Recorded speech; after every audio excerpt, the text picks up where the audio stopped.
Awal mula saya tahu anak saya ternyata punya kelainan jantung bawaan, eee, itu Aldebaran usianya 7 bulan, ternyata dia belum bisa tengkurap.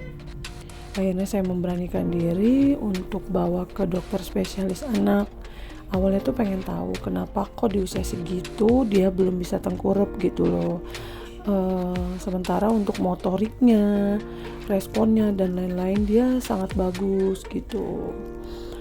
Lalu dari dokter spesialis anak dicek detak jantungnya ternyata agak berisik dan ada kelainan gitu. Akhirnya dari dokter spesialis anak saya dirujuk ke dokter spesialis jantung anak. Nah dari dokter spesialis jantung anak itu, oh ya ini kondisi Aldebaran kalau dia lagi kambuh, saturasinya cuma 40 dan dia napasnya susah, lalu seluruh tubuhnya tuh biru. Nah lanjut yang tadi ya, jadi dari jantung anak itu spesialis jantung anak, anak saya didiagnosa jantung bocor bawaan.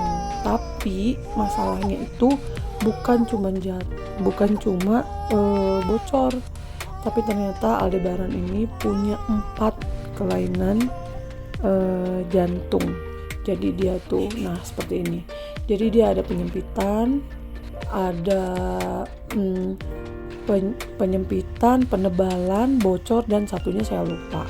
Jadi dari kombinasi kelainan itu dia istilah kedokterannya namanya TOF. Nah, jadi dimana tuh kondisi kalau dia kambuh itu biru, dia oksigen dalam darahnya tuh kurang, saturasinya turun, penyebutannya namanya spell. Nah, lalu dari itu saya kagetnya itu bukan, ya kaget banget gitu, sangat-sangat kaget, sedih, campur aduk, dan bingung harus ngapain. Nah, sampai beberapa waktu ini sempet saya rahasiain.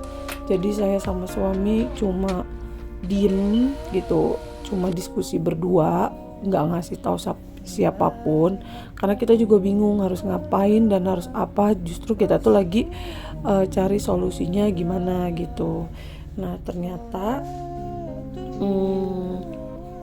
lama kelamaan udah seminggu 2 minggu setelah kita rahasiakan, akhirnya bismillahirrahmanirrahim saya memutuskan untuk posting. Jadi tujuan saya posting itu bukan untuk bukan untuk cari empati atau apapun, justru karena dari posting itu ternyata saya banyak banget dapat informasi dari teman-teman yang punya pengalaman yang sama.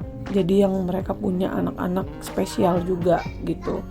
Akhirnya dari situ saya dapat informasi dari temen, ternyata penyakit jantung bawaan ini ada komunitasnya. Akhirnya alhamdulillah hari itu juga pas saya posting saya langsung dapat informasi dengan link komunitasnya tersebut.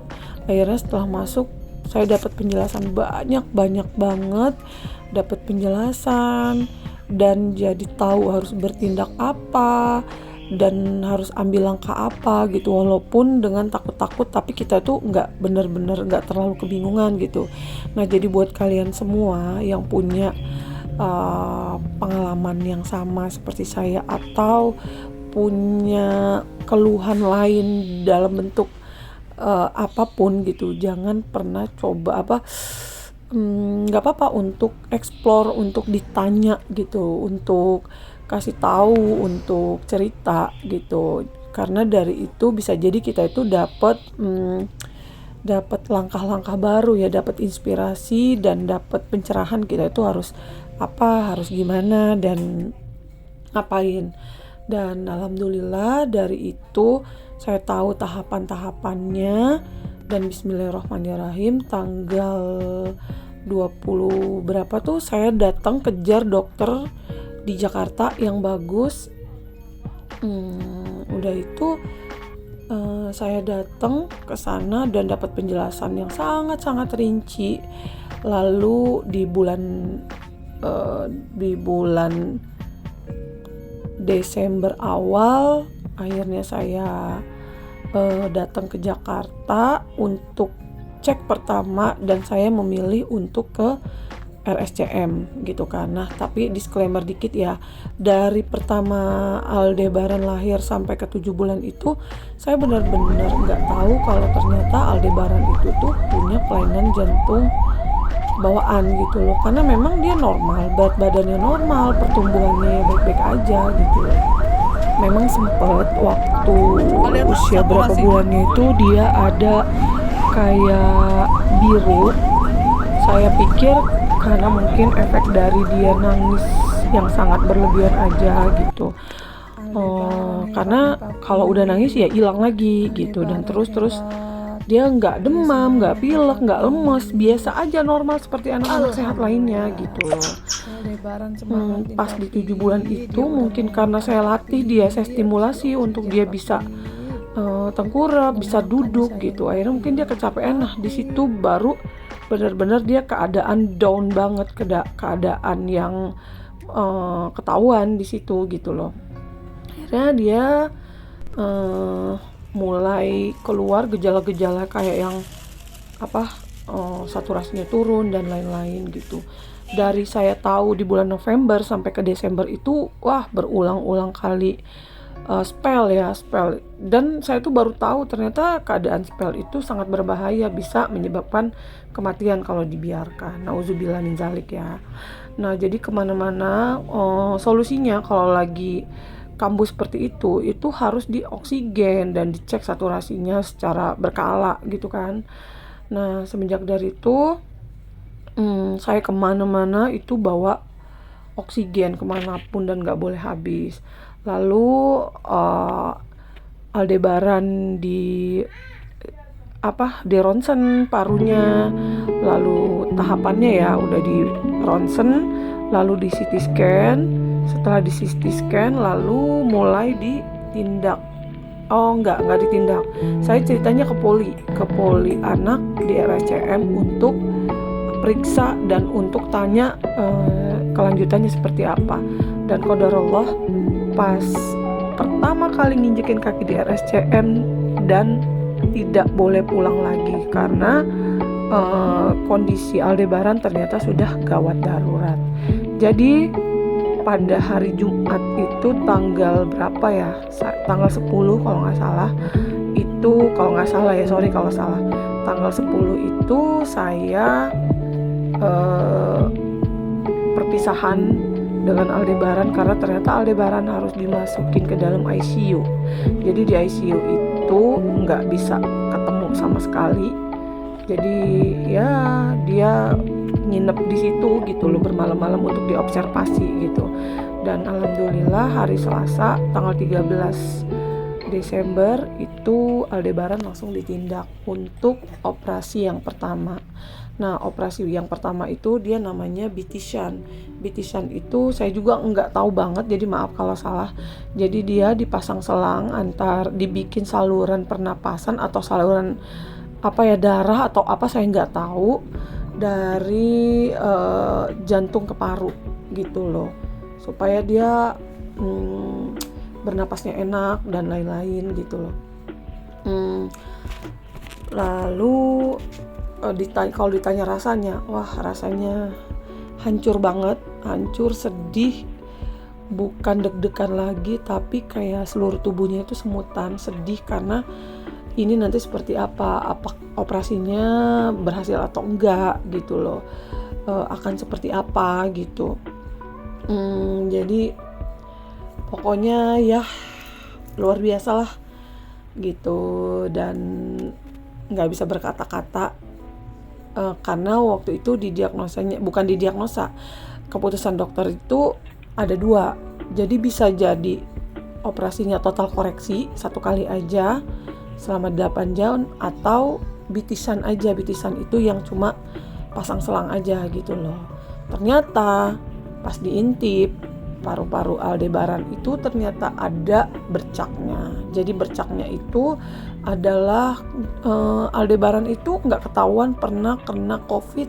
Nah, pernah kena COVID Jadi udah sembuh gitu. Dia mungkin kenanya waktu bayi, saya juga nggak tahu kapan gitu. Jadi butuh waktu lagi. Jadi Aldebaran tuh cuma dibitisan aja. Nah, untuk operasi yang keduanya nanti bisa di 6 bulan lagi atau sampai dengan 1 tahun lagi gitu. Nah, ini situasi waktu saya nunggu di depan ICU, nginep di rumah sakit, ya bergerombol, warawiri, pokoknya kehidupannya di rumah sakit, karena memang kita nggak boleh jauh-jauh dari tuh, sampai digigitin nyamuk, jadi di rumah sakit beralaskan keramik, cuman tikar kayak gitu aja ya, karena emang dikit-dikit kita ditelepon untuk kebutuhan anak seperti pampers, minyak telon dan lain-lain gitu kan, sama berkas-berkas anak gitu. Jadi ya alhamdulillah, dan ini saya minta dikirimin baju dikirimin dari Panimbang karena ternyata baju saya kurang. Dan ini alhamdulillah 1 minggu berikutnya akhirnya saya bisa ketemu dengan Aldebaran gitu. Akhirnya Aldebaran bisa ke perawatan, dan ini kondisinya Masya Allah, ini Aldebaran lendir, dahaknya banyak banget karena bekas pakai ventilator ya.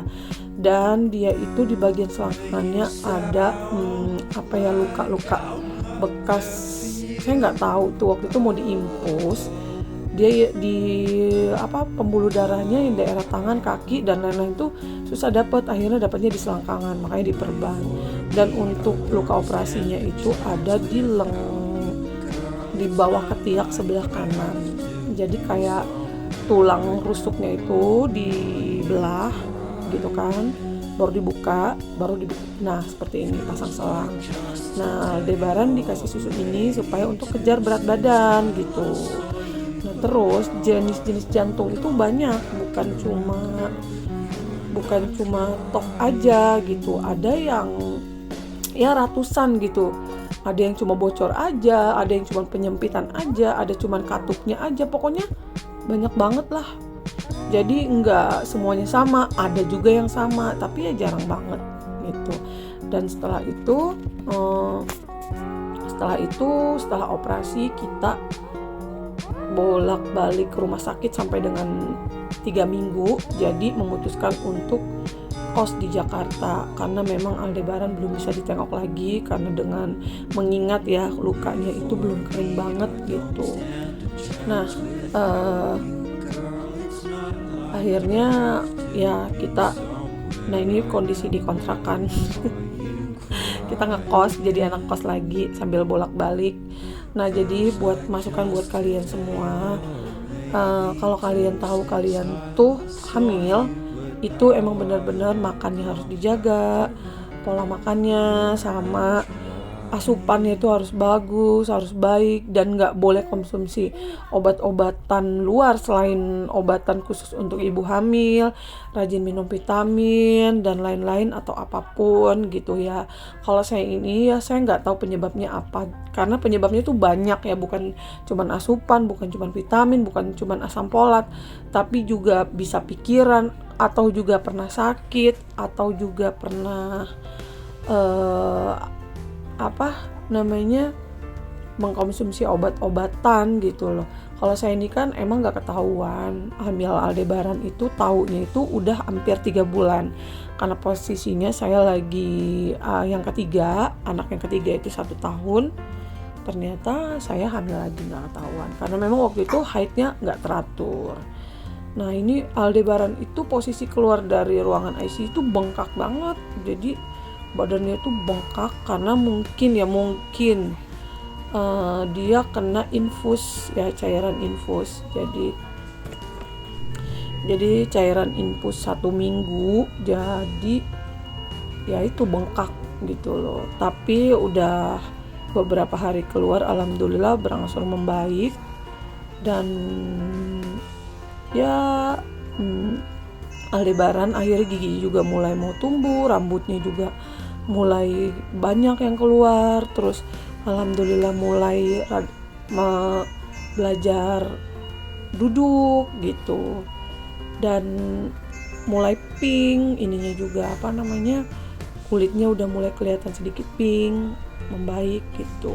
Tapi masih deg-degan karena masih melewati 1 kali proses lagi untuk operasi yang kedua total koreksi supaya Aldebaran punya jantung yang sehat, normal seperti anak-anak lain, sehat, anak yang sehat di luar sana.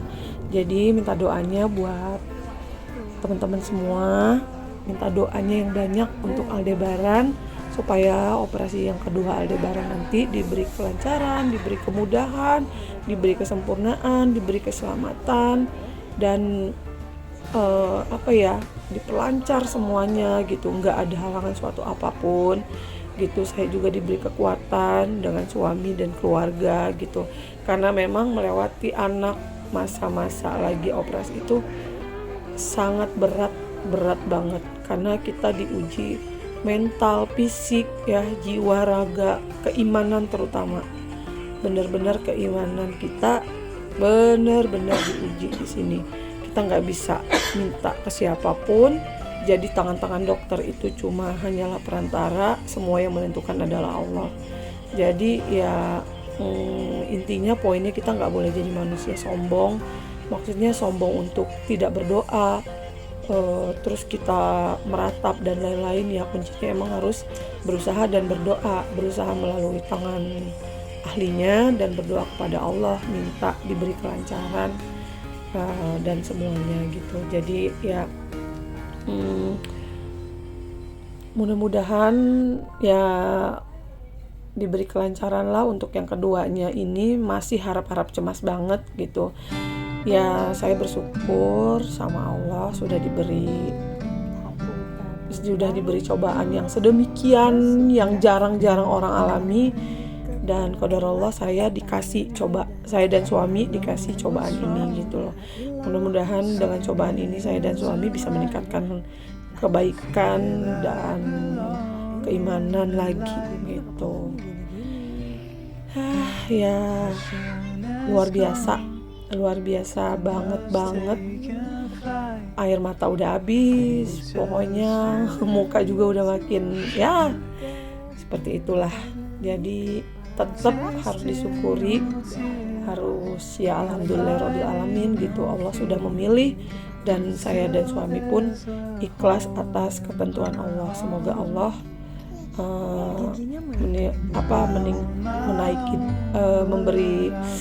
meningkatkan derajat saya dengan atasnya peristiwa ini gitu, dan memberi hal yang baik gitu. Oke, makasih banyak, dan saya ucapin makasih juga nih buat teman-teman yang udah bantu doa, yang udah nengok, yang udah ngasih inspirasi, ngasih masukan di saat lagi genting, yang udah selalu saya repotin, saya hubungin WA, telepon dan lain-lain. Makasih semuanya. Saya nggak bisa balas satu-satu, mungkin cuma Allah yang bisa balas. Semoga jadi amal jariah, jadi amal soleh nanti kalian semua di akhirat. Sekali lagi makasih. Wassalamualaikum.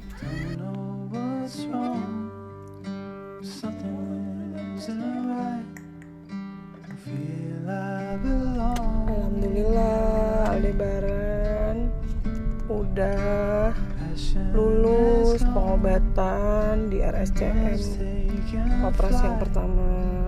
Insya Allah gak kesini-sini lagi nak ya, sampai nanti operasi yang kedua. Dan operasi yang keduanya diberi kelancaran sama dengan operasi yang pertama. Terus Aldebaran